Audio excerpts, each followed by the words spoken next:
Alright guys, welcome back to another video. Today we are talking Velocicoaster versus Stardust.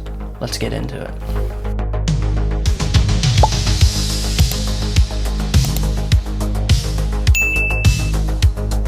Alright, with the opening of Epic Universe, we have a brand new beautiful roller coaster called Stardust Racers. With a new multi-launch dueling roller coaster opening right down the street from Velocicoaster, everybody's talking about it.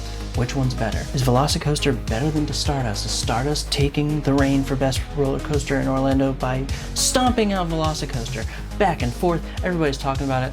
I'm gonna put some things out there. I'm gonna tell you what I think. Let's get into it. All right, Velocicoaster opened back in 2021 in Islands of Adventure. It's themed to Jurassic World, Jurassic Park / Jurassic World, and it is intense. It is ruthless. This was immediately called the best ride in Orlando and one of the best rides in the world. But with Epic Universe opening, now we have Stardust. This beautiful, colorful, sci-fi, just amazing multi-launch roller coaster plopped right in the middle of Celestial Park. The vibes are immaculate. Both are state-of-the-art roller coasters, but both have very different experiences. Let's talk theming. Universal doesn't mess around with theming, and Velocicoaster is probably one of the best themed roller coasters in the world. The queue, you hop into the paddock, you're in Jurassic World. It feels like you're in Jurassic World. It has some of the best animatronics you'll ever see in the queue. It has some of the best acting in a queue video, period. It's sleek, it's dark, it's aggressive, the music is awesome. You're immediately immersed into Jurassic World. Jurassic World turned up to 12. Stardust Racers is kind of the opposite. Colorful, high energy, futuristic. The whole Celestial Park vibe is like jumping into a sci-fi dreamscape. Instead of dinosaurs hunting you, you're launched into a cosmic race. It's more whimsical and like atmospheric, optimistic. So if you like intense storytelling, I'm gonna have to say that Velocicoaster definitely taking the reins in this section. But if you want something more fun, Stardust Racers. So let's hop into the rides themselves.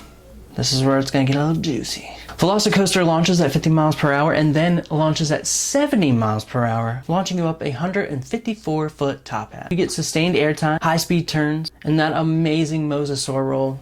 Chef's kiss. It feels like you're gonna be launched face first into the water and die right then and there. Your soul leaves your body. This thing doesn't let up for 1 second. It is go, go, go, go, go the entire time. Stardust Racers is a little bit more about the experience than being a brute force of thrill. You launch side by side with another train. You are dueling. This one really does well with the near miss, like they call them like head cut off head near miss elements. The two coasters weave in and out of each other beautifully. It's fast, it's smooth, and it's surprisingly long. Synchronized moments are mind-blowing. If you're riding with friends and your friends are in the other car, you somehow lined it up perfectly where you're hopping on the ride at the same time. You could look over at bro and just have a moment. I looked over at someone I've never met and we bonded and became best friends right then and there.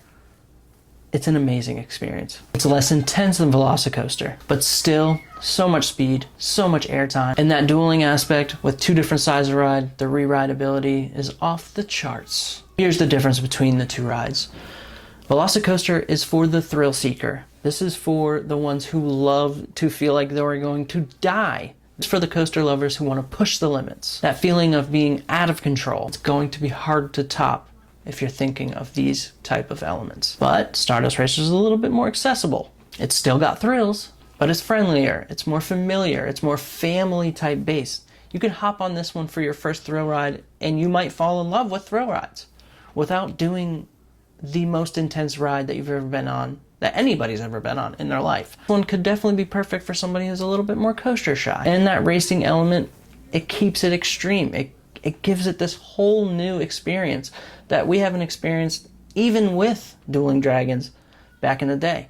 This thing is insane. So, which one's better? It honestly depends on what you're looking for. Velocicoaster is still the gold standard for intensity, airtime, thrills, and it's a masterclass of theming and modern coaster design. Stardust, though, brings something fresh. It's fun, it's competitive. It might be the most re-rideable roller coaster ever. Definitely in Florida. If your pick is for pure adrenaline, it's Velocicoaster. If you want to ride 5 times over and have a different experience each time, Stardust. The real winner is us. Because now we have these two beautiful roller coasters that are only miles away from each other, and we can go from one park to the other park in the same day and experience them both back to back.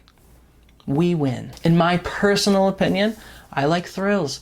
I'm still a Velocicoaster fan. Now, I've only ridden Stardust a couple times, and I've ridden Velocicoaster too many times, so I probably am a little bit biased, and Jurassic Park is one of my favorite franchises, even though this is Jurassic World. I love dinosaurs. I'm a little bit biased with that, but let me know what you think. Which one is your favorite in the comments? Let me know if you've ridden them both, or if you haven't ridden them both. You might not even be a roller coaster fan at all. You might just be wanting to do like the carousel, and you might be a carousel guy. Who knows? I don't know. Either way, do all the things like, comment, and subscribe. Let us know what your take on these two beautiful rides is, and we'll see you in the next one. Bye.